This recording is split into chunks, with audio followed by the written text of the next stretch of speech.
په خیبر پښتونخوا کې چې کومه سیلابونه راغلي دي کنه نو هغه مکمل تور باندې نوي معلومات راغلي څنګه چې تاسو ته پته ده په خیبر پښتونخوا کې بارانونه شروع شوي دي پای کې څومره جاني نقصان شوی دی او څومره مالی نقصان پکې شوی دی کنه نو تاسو سوچ هم نشئ کولی په تاریخ کې په اول ځل داسې چې باران وشو داسې خطرناک سیلابونه راغلل لاول چې داسې کار نه دی شوی ملګرو په خیبر پښتونخوا کې چې کومه سیلابونه شروع شوي دي پای کې 350 نه زیات کسان چې هغه پکې مړه شوي دي او په سوونو کسان چې هغه پکې اوس هم زخمیان دي په بونیر کې چې 220 کسان چې هغه ختم شوي دي 180 نه زیات کسان چې هغه زخمیان دي ملګرو متاثره علاقو کې چې پای کې د 100 نه زیات کسان چې هغه ریسکیو کړل او اوس چې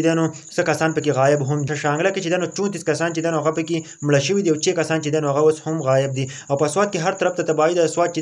هغه مکمل تور باندې تباہ کړی دی په سواد کې چې کورونه چې هغه هم وړي دي او گاډي چې هغه هم وړي دي خلک چې هغه هم وړي دي او باغونه چې هغه هم ختم کړي دي یا پولونه چې هغه هم وړي دي ملګرو په سواد کې ډیره زیاته تباہي کړې ده ملګرو بونیر کې چې بونیر پیر بابا چې د علاقه د هغه مکمل تور باندې تباہ کړی ده پای کې چې ډیره زیاته تباہي شوې ده ملګرو هغه کسانو چې امداد کولو پای کې 150 کسان چې هغه بچ کړلو او ریسکیو کړلو پای کې چې طالب علمان هم ولګرو او بل چې په دې علاقو کې چې ډیر زیات باران شوی دی او چې سیلاب راغلی دی په دې علاقو کې چې ډیر زیات تباہي شوې ده ورې کې باجوړ لوړ دي شانګلا مانسیرا او بونیر او دا ټول علاقې چې په دې کې شامل دي او په دې کې چې ډېر سخته تباہي کړل الله پاک دې پښتنو باندې رحم وکړي زمونږ ځکه چې پښتنو باندې سیلابونه دي عذابونه دي الله چې دې ختم کړي یو طرف ته چې هلته اپریشن شروع دی بل طرف ته چې سیلابونه شروع شول او پښتانه چې مکمل طور باندې تباہ او برباد شول